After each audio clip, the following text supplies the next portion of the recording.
नमस्कार, सी न्यूज़ भारत देख रहे हैं आप। मैं हूं अखिलेश पांडे। वक्त हो चुका है न्यूज़ बुलेटिन का। इस बुलेटिन में हम जानेंगे कि कहां हुई सड़क दुर्घटना में 20 लोग हुए घायल, 8 की हालत हुई गंभीर।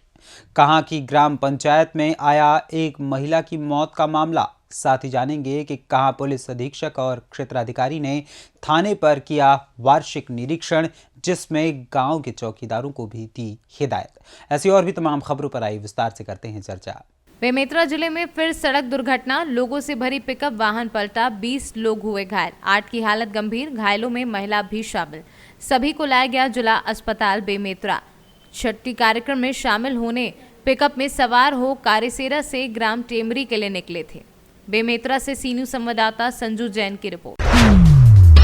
बेमेतरा में साजा विधानसभा क्षेत्र के ग्राम पंचायत भेड़रवानी में एक महिला की मौत का मामला सामने आया है। जो महिला का मायका साजा थाना क्षेत्र ग्राम भेड़रवानी में है। क्या है पूरा मामला, आइए आपको सुनवाते हैं पीड़ितों की जुबानी। 3/5/2022 को मैं सूरज के साथ मैं अपनी लड़की का शादी किया था। रीति रिवाज के साथ जो ऐसा भी बना, मेरे गरीबी अमीरी के तहत मैं उसको दहेज दिया हूँ, पर भी से इन लोग दहेज की प्रताड़ना करते हुए ये मन है करीब 19 तारीख को 5 बजे इन लोग मेरे घर में लाया और एक 2 लड़की आया था, 4 पुरुष आया था। तो एक जन डेनल धर के मेरे लड़की घिलाते घिलाते लाया और यहाँ पर मेरे दरवाज़ा में छोड़ दिया। और छोड़ के इन लोग बोले कि हम लोग जा रहे हैं, भाई तुम अपने लड़की को रखो, ऐसा करके। तो पानी मांगी, मेरे बेटी ने पानी मांगा अपनी मम्मी से, फिर पानी दिया तो पानी पिया, उल्टी किया तो उसमें दिखा साहब कि जहर का सुगंध आया। तो वही तुम मामला ऐसा है, मामा नंद कुमार चौहान मेरा मामा है और जो मृतक है लच्छू बाई वो मेरी बहन है। उनका रिश्ते मांगने के लिए सरवन चौहान जामुन निवासी वो आए थे अपने भांजा के लिए मांगने, और बोले कि 35,000 मेरा भांजा कमाता है, एक ही लड़का है और 2 बहन है और एक उसकी माँ है, ये वहाँ जाके खाना बना के देगी और आराम से रहेगी, ऐसा बोले। फिर हम लोग फिर देखने गए, रिश्ता हम लोगों को जम गया, बढ़िया लगा। उसके बाद शादी हुआ 19/5/2022 3/5 गलत हो गया थोड़ा सा, 3/5/2022 को शादी हुआ रीति रिवाज के अनुसार। फिर मेरे मामा नंद कुमार चौहान जो बने अपने हस्ती के अनुसार दहेज दिए, और उसके बाद शादी होने के बाद कुछ ही महीना गुजरा, 1-2 महीना गुजरा, उसके बाद उसको दहेज के नाम से प्रताड़ित करने लगे उनके ससुराल वाले। तो ऐसा है कि आज मेरी बहन लक्ष्मी ख़त्म हो गई है, उसको न्याय मिलना चाहिए। और ये जो सरवन चौहान है जो ठग कर हम लोगों को गुमराह करके जो रिश्ता बनाया, ऐसे आदमी के ऊपर अपराध होना चाहिए और न्याय मिलना चाहिए। मैं मीडिया के माध्यम से निवेदन करता हूं कि न्याय मिलना चाहिए। बेमेतरा से सीनू संवाददाता संजू जैन की रिपोर्ट। बेमेतरा जिले के बेरला ब्लॉक के अंतर्गत आने वाला ग्राम पंचायत सांकरा है, जहां 3 नवंबर को आदर्श ग्राम पंचायत गौठान में 11 सांडों को ट्रक में भरकर सरपंच व उसके साथियों ने भेजा कत्लखाना। आक्रोश ग्रामीण बेरला थाने का किया घेराव, ग्रामीणों ने क्या कुछ बताया, आइए आपको सुनवाते हैं। मेरा नाम होलूराम साहू है। मैं पूर्व सरपंच प्रतिनिधि ग्राम पंचायत साकरा से हूँ। समस्या पिछले दिनों से हमारे गांव में 11 सांडे को बाहर तस्करी के रूप में ले गए हैं। उसी के संबंध में हम लोग यहाँ पे आए हुए हैं। गांव में सरपंच के द्वारा ले गए हैं, क्योंकि गौठान का संचालन करता सरपंच ग्राम पंचायत सांकरा होता है और गौठान का अध्यक्ष होता है। ये दोनों के द्वारा लेके गए हैं, लेकिन यहाँ पर सरपंच खुद आवेदक बना है और ग्रामीणों को फंसाया जा रहा है वहाँ पे, निर्दोष व्यक्ति को, जो कि उसके बारे में कुछ जानता भी नहीं है। तो मेरा कहना ये है कि गौठान का मुख्य संचालन करता ग्राम पंचायत सरपंच सांकरा है और गौठान समिति का अध्यक्ष है। ये दोनों मुख्य आरोपी है, इनके ऊपर कार्यवाही होना चाहिए।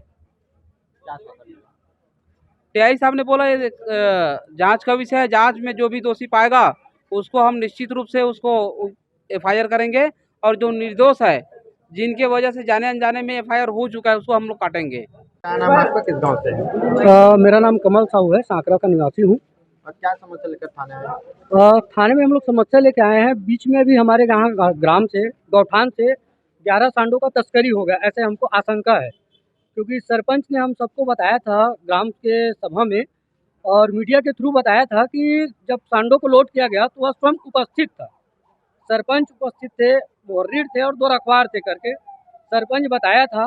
पर हम लोगों को कल 22 तारीख को ज्ञात हुआ और जानकारी मिला कि सरपंच महोदय ने गांव के ही किसान संतोष धनकर और भागवत देवांगन जी के नाम से एफआईआर करा दिया है, जो घोर निंदनीय है और कष्टदायक है। क्योंकि किसी भी निर्दोष को फंसाने का ऐसा षड्यंत्र हम लोगों ने ग्रामीण इलाके में बहुत कम सुना था। तो सरपंच ने बहुत बड़ा षड्यंत्र रचा है। गांव में हो रहे उनके भ्रष्टाचार को उजागर करने का सजा मिला है। क्या ऐसी ही न्याय की हम लोग आशा करेंगे? क्योंकि कहा जाता है कि 100 मुजरिम छूट जाएगा चलेगा, लेकिन किसी एक निर्दोष को सजा नहीं होना चाहिए। यहाँ तो उल्टा चल रहा है। थाने में है, क्या आश्वासन मिला? थाने में आए हैं, टीआई मैम ने आश्वासन दिया है कि निष्पक्ष जांच होगा और कार्रवाई भी होगा।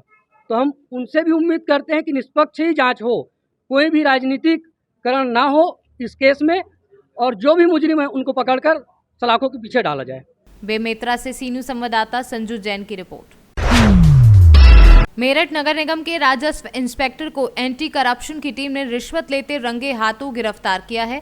इंस्पेक्टर को गंगानगर पुलिस के हवाले कर दिया गया है, जहां उससे पूछताछ चल रही है। इस कार्यवाही से नगर निगम में हड़कंप मच गया है। अधिकारियों ने अपने फोन बंद कर लिए हैं या रिसीव नहीं कर रहे हैं। मेरठ से सी न्यूज संवाददाता नवनीत कुमार की रिपोर्ट। सिद्धार्थनगर जिले के पुलिस अधीक्षक अमित कुमार आनंद व क्षेत्राधिकारी अखिलेश वर्मा ने मुहाना थाना पर वार्षिक निरीक्षण किया, जिसमें गांव के चौकीदारों को भी हिदायत दी। गांव में यदि किसी प्रकार का मामला जैसे झगड़ा, लड़ाई व कोई भी बात होती है तो तत्काल थाना अध्यक्ष को सूचना दे। निरीक्षण में थाने में खड़ी सीजर पुरानी गाड़ी को देख थाने में समरसेबल व विवेचना कक्ष, रसोई घर, बैरक व महिला हेल्पलाइन ऑफिस एवं मालखाना के एक सामान को देखते हुए मालखाना में रखे असलहों का भी निरीक्षण किया। यहाँ अच्छाइयाँ मिली, क्या कमियाँ मिली, क्या मार्गदर्शन दिया गया? ये वर्ष में 1/3 थानों का जनपद में पुलिस अधीक्षक द्वारा वार्षिक निरीक्षण किया जाता है। इसमें आज थाना मुहाने पे मेरे द्वारा वार्षिक निरीक्षण किया जा रहा है। इसमें जितने भी कर्मी थे उनको दिशा निर्देश दिए गए। निरीक्षण करने का उद्देश्य ये होता है कि जो हमारी व्यवस्थाएं हैं उसे सुचारू रूप से चलती रहे। अगर कहीं पे कोई लैकिंग है तो उसको पॉइंट आउट करें और अपनी व्यवस्था को सुधारें। हमारा उद्देश्य अपने नागरिकों को बेहतर से बेहतर सर्विस देना है। उसी के उद्देश्य के क्रम में हम लोग अपने मैन पावर को कैसे बेटर इक्विप कर सकते हैं, हमारी जो विवेचनाएं हो रही है उनको कैसे और बेहतर किया जाए, तो इसी के उद्देश्य से इस प्रकार के निरीक्षण किए जाते हैं कि जहाँ कहीं में भी हमारे कार्य में लैकिंग हो उसको हम लोग बेहतर कर सकें। आज का निरीक्षण कैसा रहा? मतलब ठीक ठाक रहा या कुछ कमियां पाई गई? कोई भी व्यवस्था हो उसमें हमेशा इम्प्रूवमेंट का स्कोप रहता है। तो इसमें भी कुछ जो कमियां थी यहाँ के थानाध्यक्ष को बताया गया, यहाँ के निरीक्षकों को बताया गया, और मुझे विश्वास है ये लोग बेहतर करेंगे और हम अपने नागरिकों को और बेहतर सेवा देने में सफल होंगे। और हमारा हमेशा प्रयासरत है, हम लोग कटिबद्ध है कि हम अपने सिद्धार्थनगर के निवासियों को उच्चतर सेवा प्रदान करें। सिद्धार्थनगर से सी न्यूज संवाददाता धर्मेंद्र कुमार की रिपोर्ट। नगर पालिका परिषद टांडा क्षेत्र के छज्जापुर मोहल्ले में हो रहे नाले के निर्माण में पुरानी व घटिया ईंट का प्रयोग करके गुणवत्ता विहीन मसाले को लगाकर नाले का निर्माण किया जा रहा है। वहीं पर अधिकारी व कर्मचारी चुप्पी साधे बैठे हैं। मामला संज्ञान में आ जाने पर एसडीएम व अधिशासी अधिकारी टांडा दीपक वर्मा ने अवर अभियंता को कड़ी फटकार लगाते हुए गुणवत्ता में निर्माण कार्य कराने का आदेश दिया है। टांडा नगर के मुख्य मार्ग टांडा अयोध्या सड़क पर मार्ग के दोनों तरफ गुणवत्ता विहीन नाले का निर्माण कार्य नगर पालिका परिषद टांडा के ठेके द्वारा कराया जा रहा है, जिसमें शासन द्वारा मिले सरकारी धन का बंदरबाट किया जा रहा है। डाकखाने तक सड़क के दोनों किनारों पर नाले का निर्माण किया जा रहा है, लेकिन ठेकेदार द्वारा उक्त निर्माण कार्य में अनियमितता बढ़ते हुए पुराने तथा घटिया ईंटों का प्रयोग किया जा रहा है। अंबेडकर नगर से कैमरा पर्सन धीरेन्द्र नाथ वर्मा के साथ अजय कुमार उपाध्याय की report. Corona virus Omicron BF7 ने चीन में इस समय कहर बरपा रखा है। वहां अस्पतालों में मौतों की लाइन लगा रखी है। अस्पतालों तक में जगह नहीं है। अस्पताल के बाहर गाड़ियों में मरीजों का इलाज चल रहा है। वहीं इस वेरिएंट के भारत में 4 केस मिलने के भारत सरकार भी अब चिंतित दिखाई दे रही है। ऐसे में भारत सरकार ने सभी राज्यों को ऑनलाइन मीटिंग कर नए वेरिएंट से निपटने को सभी तैयारियां पूरी करने को कहा है। लेकिन बात यूपी के मेरठ की करें तो आधी अधूरी तैयारी के साथ डॉक्टर नए वेरिएंट से लड़ने को तैयार दिखाई दे रहे हैं।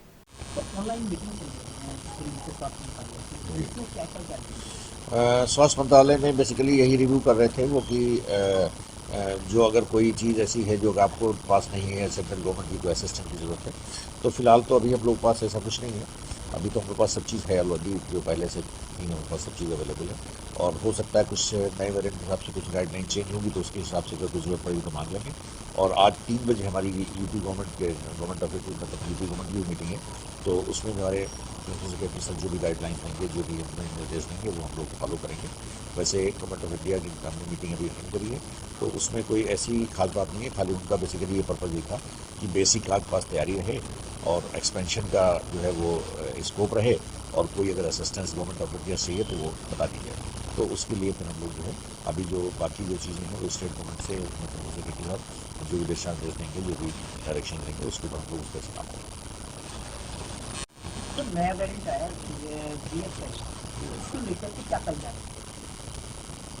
देखिए अभी जो है कोई जो गाइडलाइंस कोई नई तो नहीं आई हैं। हम लोग पुरानी गाइडलाइंस के हिसाब से तैयार हैं। अगर कुछ नई गाइडलाइंस आएंगी तो उसको हम लोग इम्प्लीमेंट कर देंगे।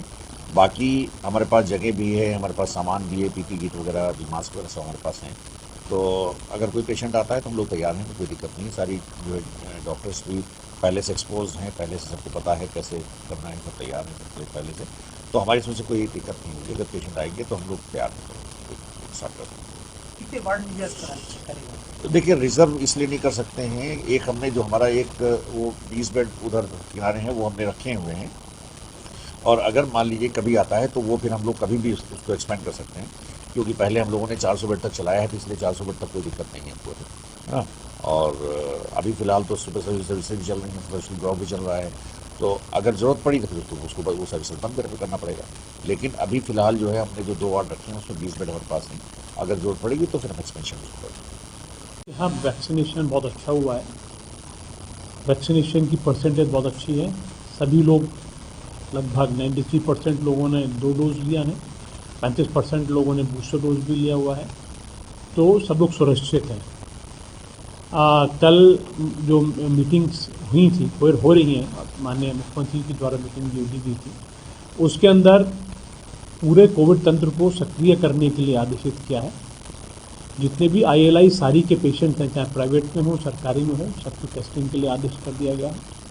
इंटीग्रेटेड कोविड कमांड सेंटर है उसको एक्टिवेट कर दिया गया है, और जो भी केसेस निकलेंगे कोविड के उनकी जीनोम सीक्वेंसिंग के लिए भेजा जाएगा, जिससे कि मालूम चल सके कि कौन सा वेरिएंट है जिसकी वजह से मतलब कौन सा वेरिएंट है इसकी डायरेक्टली। RRT टीम्स भी एक्टिवेट कर दी गई हैं। जैसे जैसे केसेस आएंगे उनको दवाई पहुंचाना और उनकी टेस्टिंग करना आदि तो सब एक्टिवेट हो जाएगा। और हॉस्पिटल्स के अंदर भी सबको निर्देशित कर दिया है। जैसे पिछले बार हम लोगों ने वार्ड वगैरह बनाए थे, वो सब जैसे पहला केस आएगा उस हिसाब से सब एक्टिवेट करेंगे। कितने मीडिया सरकारी सभी अस्पताल सरकारी हमारे मेडिकल कॉलेज हैं, सीएल शर्मा है, हमारी CC पे भी पेशेंट भर्ती होने की स्थिति में है अगर कोई केसेस आते हैं। लेकिन अगर लोगों को सिम्टम्स कम होंगे तो होम आइसोलेशन, जैसे ओमिक्रॉन वेरिएंट के जब आया था उस समय हुआ था, तो मैं संभवतः इस सोच में हम मतलब जो एक्सपेक्ट कर रहे हैं कि ज़्यादातर लोग होम आइसोलेट ही होंगे। और प्राइवेट हॉस्पिटल्स जिन जिनको इस बार हमने लाइसेंस दिया था उन सबको एक्टिवेट कर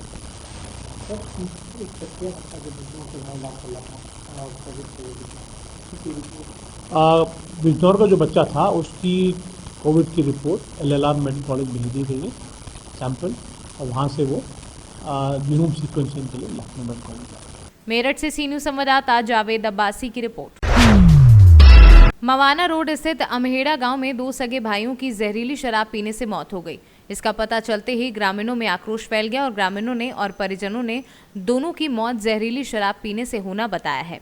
वहीं पुलिस ने शव कब्जे में लेकर पोस्टमार्टम के लिए भेज दिया है और आगे की कार्यवाही पोस्टमार्टम रिपोर्ट आने के बाद की जाएगी।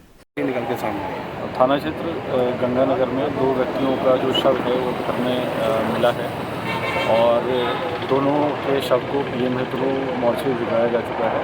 एक व्यक्ति का नाम मीरपाल है जिसकी उम्र लगभग 45 साल के आसपास है, दूसरे की उम्र विकास है और दोनों की पारिवारिक पृष्ठभूमि इस तरीके की है कि जो मीरपाल हैं उनकी पत्नी जो है ये लगभग 8-10 साल से साथ में नहीं रह रही है और जो विकास है इसकी भी अप्रैल में शादी हुई थी परंतु पत्नी से विवाद के चलते ये भी अभी पत्नी साथ में नहीं रह रही है।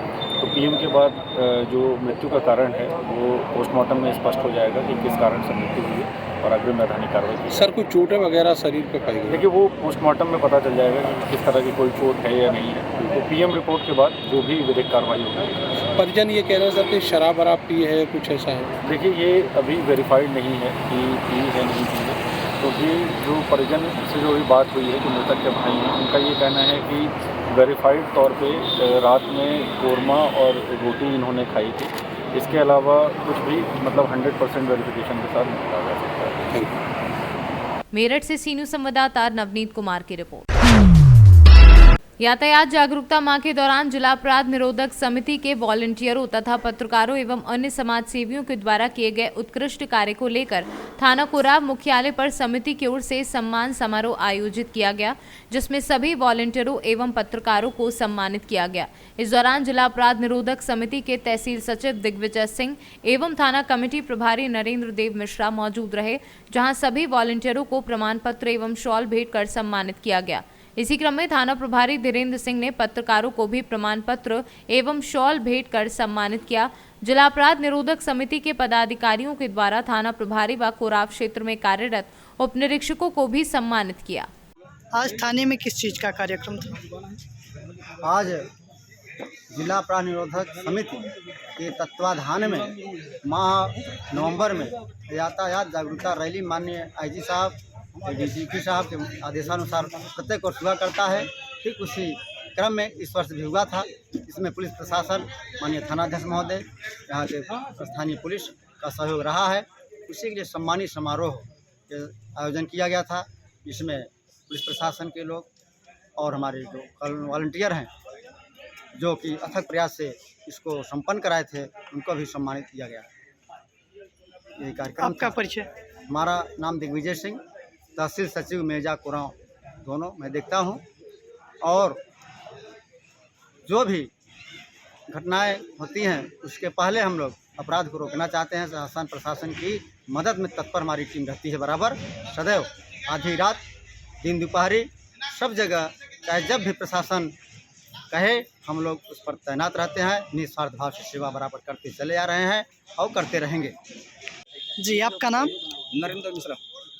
आज थाने में क्या कार्यक्रम था? आज नवंबर माह में यातायात रैली निकाली गई थी, उसके उपलक्ष्य में जो हमारे वॉलंटियर यातायात में अपनी सहभागिता दिए थे उनको प्रशस्ति पद्धति का सम्मानित किया गया। जी ये कार्यक्रम कहाँ का था, मतलब किस चीज़ का था? ये यातायात रैली का था, जागरूकता रैली, डीसीपीसी का, जिला अपराध निरोधक कमेटी है इसका। धन्यवाद। क्या नाम है आपका? संगम राजा सर। आज कुरांव थाने में क्या कुछ कार्यक्रम था, उस संबंध में जानकारी? महानवंबर में यातायात रैली निकाली गई, जागरूकता की रैली निकाली गई, तो उसी उपलक्ष्य में आज यहाँ पर शस्त्र बांटा गया। कार्यक्रम हो गया, कार्यक्रम आप लोगों का संपन्न हो गया। आपका परिचय? संगम राजा सर। प्रयागराज से सीनू संवाददाता अनिल कुमार मौर्य की रिपोर्ट। करछना थाना क्षेत्र में अवैध खनन व अवैध परिवहन की शिकायत के बाद एसडीएम करछना गणेश कन्नौजिया व एसीपी करछना अजीत सिंह चौहान द्वारा छापेमारी की गई। करछना थाना क्षेत्र के धरवारा गांव में छापेमारी की गई, जिसमें 2 ट्रकों में बालू भरे और 1 ट्रक खाली पाई गई, जिसमें एसडीएम करछना गणेश कन्नौजिया द्वारा सीज कर दिया गया और कई फर्जी रबन्ने पाए गए, जिसमें जिला खनन अधिकारी को एसडीएम करछना गणेश कन्नौजिया द्वारा सूचना देते हुए जांच करने की जानकारी दी। इस मौके पर थाना प्रभारी विश्वजीत सिंह के साथ भारी संख्या में पुलिस टीम मौजूद रही। धरवारा क्षेत्र में सूचना मिली थी कि वहाँ पे बालू जो डंप किया गया था उसकी सीजिंग हुई थी। पहले यहाँ पे एसडीएम साहब थे, उन्होंने सीज किया था खनन विभाग के साथ। रात में वो सीज की हुई बालू उठा ले जाते थे और रात में पुनः डंप कर देते थे। दिन में क्या पता चलता था कि जैसे का जैसे पड़ा हुआ है जी। उस पर हम लोगों ने कार्रवाई करी। वहाँ देखे, वहाँ पे 2 ट्रक पूरे फुल करके रखे गए थे और 1 ट्रक खाली था, वो भी लोड करने की स्थिति में था। तीनों ट्रक को सीज कर दिया गया। और वहाँ पे बहुत से ऐसे रवन्ने मिले जो प्रथम दृष्टया खान अधिकारी से, जिला खानन अधिकारी से बात होने पे फर्जी प्रतीत हुए हैं जी। तो करीब 10-15 रवन्ने मिले हुए हैं, उनकी जांच भी की जाएगी। उसके बाद जो भी हमारी जांच आख्या होगी जिलाधिकारी महोदय को अवगत करा दिया जाएगा। जानकारी नहीं मिली है, कोई एग्जैक्टली नाम नहीं याद आ रहा, विद्यापति देवी या क्या नाम है जी, एग्जैक्टली नाम नहीं मुझे इसमें याद आ रहा है। उनका एक उन्होंने इसको लगाया हुआ था वहाँ पे कि ये मेरा है बालू खनन का, उनको परमिशन मिला हुआ, लेकिन कब का परमिशन मिला है कोई भी डेट और कोई भी मतलब परमिशन का उनको नंबर या कोई डेट कोई भी एग्जैक्ट कुछ भी क्लियर नहीं था, ऐसा लिखा हुआ मुझे। सर, करछना क्षेत्र में जो भी घाटें हैं, जो घाट बनाए गए हैं बालू निकासी के, क्या उन पर कोई जैसे डीहा हो गया, कबरा हो गया या आपका धरवारा हो गया और उधर हड़सड़ा हो गया, ये सब घाटों पर क्या किसी घाट का रवाना हुआ है, बालू निकासी का आदेश हुआ है? खनन अधिकारी से बात करके इस पे स्पष्ट स्थिति क्लियर करके फिर अब अग्रिम ऐसी कार्रवाई होती जाएगी ताकि हमारा रेवेन्यू लॉस कम हो जी। रेवेन्यू लॉस बहुत ज़्यादा हो रहा था, इसलिए धीरे-धीरे इस पे एक्शन लिया जाएगा। प्रयागराज से सीनू संवाददाता मंगला प्रसाद पटेल की रिपोर्ट। फिलहाल के लिए इस न्यूज़ बुलेटिन में इतना ही। देश दुनिया की तमाम खबरों के लिए देखते रहें सी न्यूज़ भारत, और खबर आपके साथ, आपके हाथ।